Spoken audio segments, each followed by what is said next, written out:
All right, it's that time. Now, normally we don't do a musical interlude, so what I'm going to do is a humorous interlude, okay? So, it's two friends. And some of you may have heard this joke, I think I told it many years ago. One's an optimist and one is a pessimist. But they're good friends. They get together a lot, but the optimist is getting a little bit, you know, geez, I wish I could elicit some positive anything from my friend, the pessimist. And so he recently acquired a hunting dog, a Chesapeake Bay Retriever. The thing was, that retriever, he didn't just retrieve like an ordinary dog. He was able to walk on water when he went out to get the ducks. So the optimist decided, oh, this might be a good way to get that pessimist to really see something positive, to elicit a good response from him.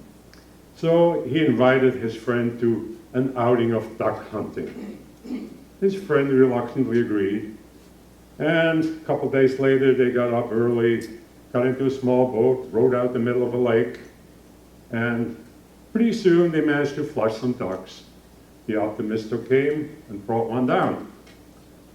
Immediately his dog Duke jumped up out of the boat, ran across the water, picked up the duck, ran back to the boat, jumped in and dropped the duck at the foot of the optimist.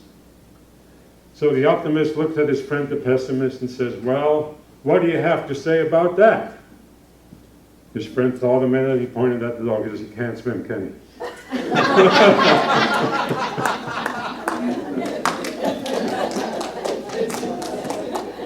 So I'm going to hand my staff over to my capable assistant here, who'll take care of the slides from now on for the remainder. She's my wardrobe lady, chief critic, chief supporter, and many other things. Okay, first slide, please. So, as you can see, the topic today is self-love, the key to real happiness. And I might have to admit here that these ideas aren't all my ideas. In fact, probably very few are. Quite a while back, I showed a video, and I know Reverend Ron did too, from a guru who is stationed in some ashram in Costa Rica by the name of Shunyamurti. And he actually, I got some of these ideas from him.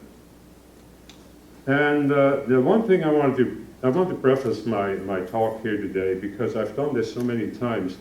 When I'm up here, I hold before you a vision of something that is maybe fantastic to the majority of people, a vision of the ultimate goal of self-realization, of being fully awake, of living in that state of bliss and unconditional love, that, I feel is a goal. And the reason I'm doing this is because, Jesus said, seek ye first the kingdom of God and all things will be added on. And I really believe that. And I think even for somebody who's not shooting for that ultimate thing, if you have a goal that you're going towards, you at least know that you're moving in the right direction. So that's why I wanted to say that. Because sometimes I think, that you probably think this guy's talking about dreamland. So anyway. All right. You've all seen this or heard this before, no doubt, right? The saying, it is a great truth. You're not a human being in search of a spiritual experience. You're a spiritual being immersed in a human experience. What I didn't know until I looked it up was that it was Teilhard de Chardin, a French Jesuit priest and philosopher who actually wrote those words. And I believe that most of us know this truth only as an intellectual concept. We don't have that gut level feeling awareness of the truth yet, because we're immersed in what I call the negative ego. And I've talked about that a little bit before. I believe that we can only experience the real happiness when we fully experience our, should we call it, spiritualness. And we can come to that experience by learning how to really love ourselves. Until that happens, we try so very hard to fulfill the needs of our negative ego, right? Most of us have followed the social consciousness, the race consciousness, whatever you want to call it, that says work hard, get the right education, get the right job, buy the right stuff, find the right mate, and boy, you'll live happily ever after. But when I look around the world these days, I don't see that many happily ever afters, okay? So I think the reason is that even if we accomplish our ego's dreams, and many people do very well at that, we often still feel unfulfilled. I mean, we've all known of people that have immense wealth, but, you know, or they're successful comedians that aren't happy with who they are. So how many people, when you, again, look around the world, how many people deal with feelings of emptiness? And what do we use? Alcohol, drugs, sex, pornography. It can be shopping, it can be vacations, it can be even the spiritual search. All of those things can be a way of trying to fill a hole that's deep in our gut. So what I'm going to do is look a little bit at the negative, what I call the negative ego. And what it is a mask that covers our true spiritual self. It's an image or a mental construct that we carry in our mind. It's who we think we are, not who we really are. And this picture, I think, is a good example of that. You know, from the period of the Greeks all the way up to the Renaissance, many times when actors put on a play, they actually wore a mask that portrayed the character that they were playing. Okay? And most of us wear such a mask. Well, unlike those actors in the play, we can't seem to lay down our mask because we believe we are the character that we're playing. Okay? So the question, of course, is how do we drop that mask? That's, I think we're all here. It's our spiritual quest. And as a wise man said, it's a journey from the head to the heart. And as we progress on this journey, we will move from an intellectual understanding to a heartfelt experience of our true self. And we will slowly regain a full conscious awareness of our real self, and we will then be able to express it. Now, I know that I'm aware of maybe 25 or so people that, you can find them on YouTube. You've heard many of the names, but probably one of the most obvious ones is Eckhart Tolle. Now, they're the lucky ones. They didn't go through 50 years of searching or something for that, you know, awakening. They just, one day to the next, bang, something happened. And as if to him on a park bench, just woke up and knew who he was.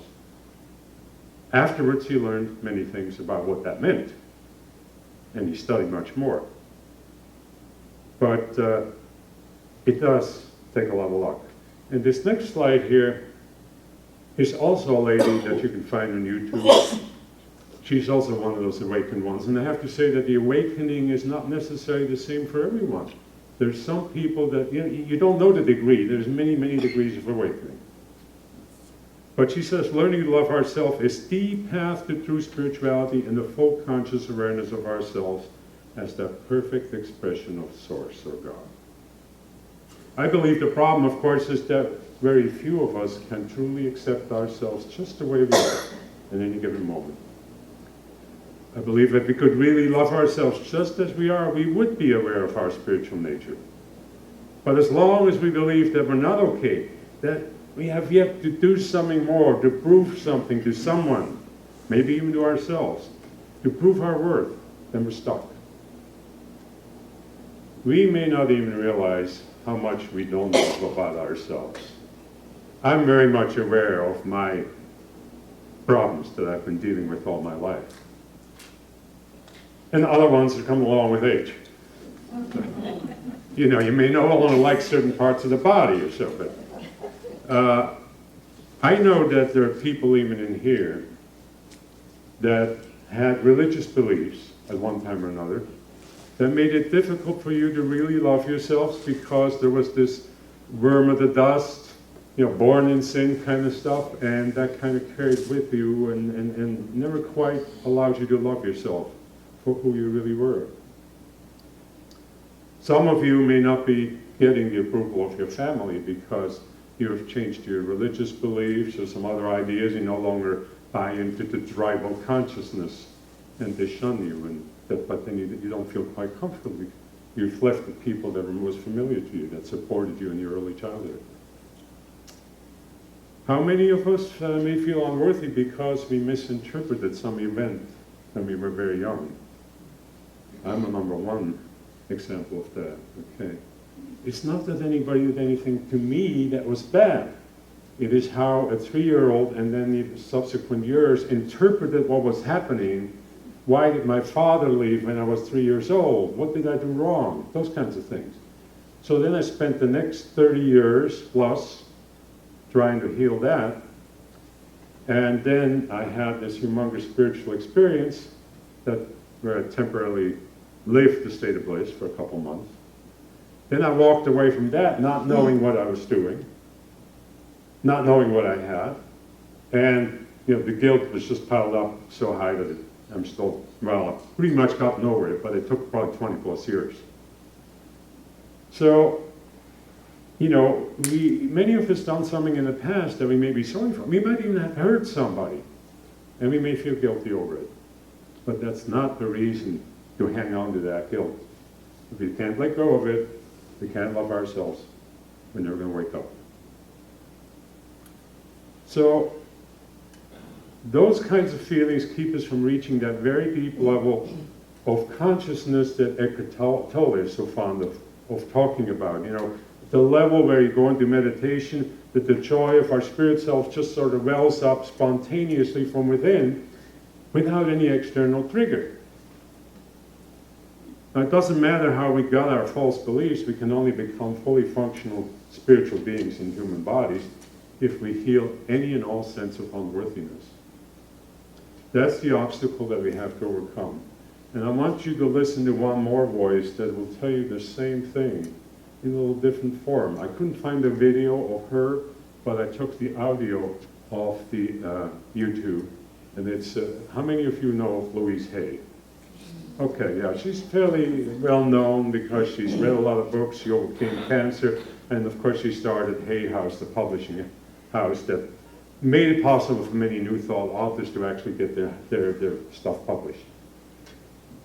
So let's listen to... We are already the perfect outer expressions of our inner understanding, and we will change. But the changes we make when we love and accept ourselves are always positive. We need more self-acceptance and more self-love. When we can accept ourselves right now, as we are right now, without any criticism or judgment, then we are truly loving ourselves, and the negative patterns must dissolve.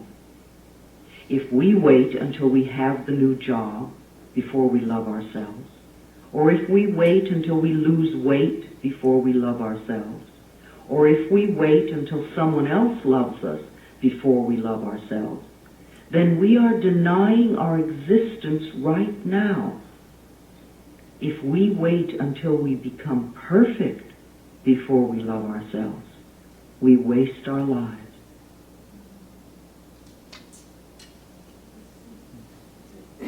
So I think that's another way of stating the same thing I've just said, and that many people actually do say.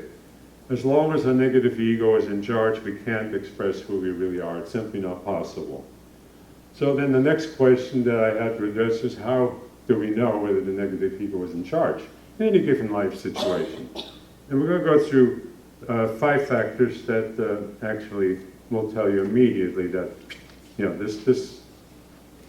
you become aware, this is the ego. The first one is resistance and defensiveness. Anytime we resist anything or find ourselves defending some idea or belief, the negative ego is in charge. Course in Miracles says, whenever we become defensive about anything, we are identifying ourselves with illusion. The second one is comparison. Whenever we compare ourselves with others, and I still do it, be it about looks, intellect, physical capacity, or any other area, it's a sure sign of an ego. Even being spiritual can be that.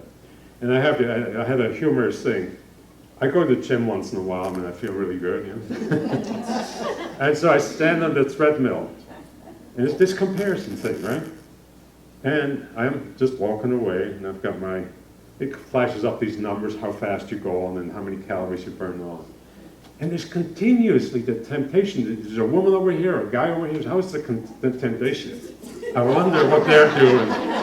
Are they as good as I am? Are they probably better? Oh my darn, But I do that all, there's always this, I want to look up, but I don't really want to go, so it's obvious. Let's face it. How many, of us compare ourselves with other people in some way, somewhere? Okay, it's obvious. The next one is inferiority and superiority. Anytime you feel inferior to another person, or you feel superior to another person, you've got a problem. That's the ego, okay? I recall back in Ohio working for the power company, we were on the 9th floor and our office was on the 9th. And quite often the president would walk on board the elevator, maybe the same time I came in, or the vice president in charge of engineering. I was an engineer. And I always felt like, like this. They're up there and I'm down here. It's just automatic. You just don't feel like you're as good as they are because they have these high positions. So that's a sure sign the ego is in charge. Codependence, any kind of codependence in a relationship, grasping onto something or someone, clinging to someone or something, it can be possessions, what have you, it's a sure sign of the ego. Okay? And got the last one up. Did I cover them all? Yeah. Criticism and judgment. Obviously, anytime we criticize anyone, and I know there's good reason to criticize many things that go on in the world. I mean, she watches the news, I don't anymore, because when I look at what's going on in Washington, why can't we get some people in there? Actually, I had an experience. We went down to attend a hearing at the county. And they had an order of things that they were addressing, the issues. We were going there because the guy's going to expand his bar over here, and we were afraid he was going to carry noise over to our park, which once before we had a problem with. But this is a new owner, and we haven't had any problems for 3 years, but he's expanding. So we went down there just to make sure we got our words in there and our voice heard. But what impressed me is the smoothness and the incredible knowledge on the part of the commissioners, because there was a couple of people that were presenting things that seemed very complex and involved, having to do with zoning and stuff. And they were there for probably, 15, 20 minutes. Fabulous jobs. And these commissioners, I was so impressed. I said, geez, maybe we could send these guys to Washington. They seem to know what they're doing. Now, I know we don't hear what goes on behind the doors, when the public isn't there, but it just made me kind of feel better about the whole thing. So, anyway. So where am I? Okay. The common element among all of these things is fear. Okay, the underlying element among all those issues that come up with the ego is fear. So, when we heal that negative ego, we're basically saying we're healing the fear. Course in Miracles again says, identify with fear and you will be a stranger to yourself, capital S. But heal the fears and negative self-images and we will feel the self-love that allows a full experience of our true self. So, the next question is, how can we drop that mask of negative ego? And as I said, I'm aware of 25 or so people that I have, many of them on my computer from YouTube, that teach extremely positive, wonderful, deep teachings on metaphysics. And they have awakened to various degrees. And I'd like for all of us to be in that group somewhere. But not one of those people can tell you or me exactly what to do to wake up. Okay? It's like Eckhart Tolle will even tell you, I can take you to the edge of the abyss, but I can't get you across. That is something you have to figure out your own way. But I think there's some things that may help, that are constantly, we're told will be beneficial. And so, the 3 keys. The first one is awareness. Because I think this is one of the important ones. Every time we become aware that our ego is involved in something that we're addressing, that kind of starts to disempower it because the awareness starts to disempower it. Okay, so that's, be aware. If we add to that lots and lots of prayer, affirmative prayer, unity type, I think that also is a constructive way of healing the negative ego. And then, of course, meditation, which everyone that is into metaphysics pretty much tells you and agrees, and even some scientists, Herbert Benson from Harvard with the relaxation response, they can measure the stuff. They can measure what's going on in your body when you meditate. If it does nothing else for you, it will calm you down. It will have beneficial impact on your heart rate, on everything that goes on in your body. And it'll calm down the mind too. But it takes a little persistence. When I first started meditating many years ago with transcendental meditation, Maharishi Mahesh Yogi, some of you may know that. And it probably took me about maybe 5 months or so of doing it regularly. I did it in the morning and in the evening for about 20 minutes, half hour. Before it got to the point where it became a habit and I no longer had all these thoughts rambling through my mind. It was interesting in the sense when I was talking earlier about the awakening I had, that actually happened maybe 3 years or so after that. It was not what triggered it, but it may have contributed. So I don't know, I can't say that for sure. But I think that if we persist in this quest of healing, and I think it is very important, I find it very important to ask our higher self. I know in Unity we affirm, but I actually ask, because I know that my higher self has the power and the ability to heal whatever I can't heal in any other way. Because the old thing about you can't solve the problem on the level in which it was created. So you got to go to the next higher level, and that's the higher self as I see it. But we can in time transcend that negative ego and heal the false beliefs. Important to know that our higher self is not attached to our age, life history, gender, nationality, religion, philosophy, or our politics, okay? It doesn't give a hoot about those things. To succeed in this transformation, we have to dissolve any emotional ties that we have to those particular ideas. Everything that you believe in those kinds of things are just ideas, okay? Take, for example, patriotism. You're born in the United States, you're very patriotic to the United States. You salute the flag, you say the Pledge of Allegiance, all that. Wonderful idea. Now, supposing you're born in Switzerland, as I was. Well, if I was still living there, I'd probably be saluting their flag. It's an idea. If you're born in Swaziland, you salute their flag. They're just ideas. They don't exist in reality. We make them up, okay? So it's one of those things. Dissolve any emotional ties.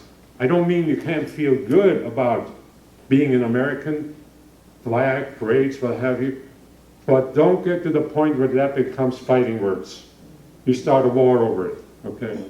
Because that's not a spiritual thing. The higher self doesn't care about that. When we really love ourselves, we also don't need pills, alcohol, drugs, or anything else that we might use in our attempt to fill the hole in our gut. Our real self is so much greater than most of us have known or can even imagine. It's an incredible eternal expression of the source of all life that exists outside of space and time. Free from any false beliefs, we can be happy no matter what we do or don't do in life. I think it's important. Sometimes you think, we gotta do this, otherwise I can't be happy. Well, not so. When you're tuned into your real self, it doesn't matter what you do. Because the experience of real love does not depend on the activities of mind and body, without the crazy thoughts of our negative ego, without painful memories of the past, worries about the future, or other fear-based dreams. We will experience real peace, love, joy, understanding, and creativity. And those all are the real gifts of spirit. And when we fully love ourselves, we can accept and express those gifts in the highest possible way. And we can easily fulfill every real need we have in our three-dimensional world without a great deal of effort. Okay?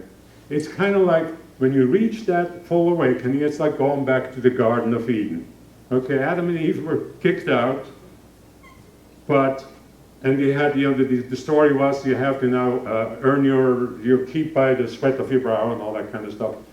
When you get into an awakened state, you don't have to do that anymore because things just sort of fall into place. Okay, there's no struggle anymore. And I experienced that for a few months. I wish I still could. So be aware of your ego, pray affirmatively, give thanks in advance. That I should have probably listed as a fourth one for the healing that is taking place. Be patient too. Meditate regularly and ask your higher self to heal any blockages that you may have within you that keep you from being who you really are. And then, I like this, I found this again on Google, I guess. In the words of Tsoknyi Rinpoche, he's a Buddhist monk, be kind to yourself as you proceed along this journey. This kindness in itself is a means of awakening the spark of love within you and helping others to discover that spark within themselves. And if we all practice that, we'll have a whole lot better world. So I see all of you finding that full experience of self-love that will set you free to express who you really are, that unlimited spiritual being in a human body. And I thank you for listening and have a great week.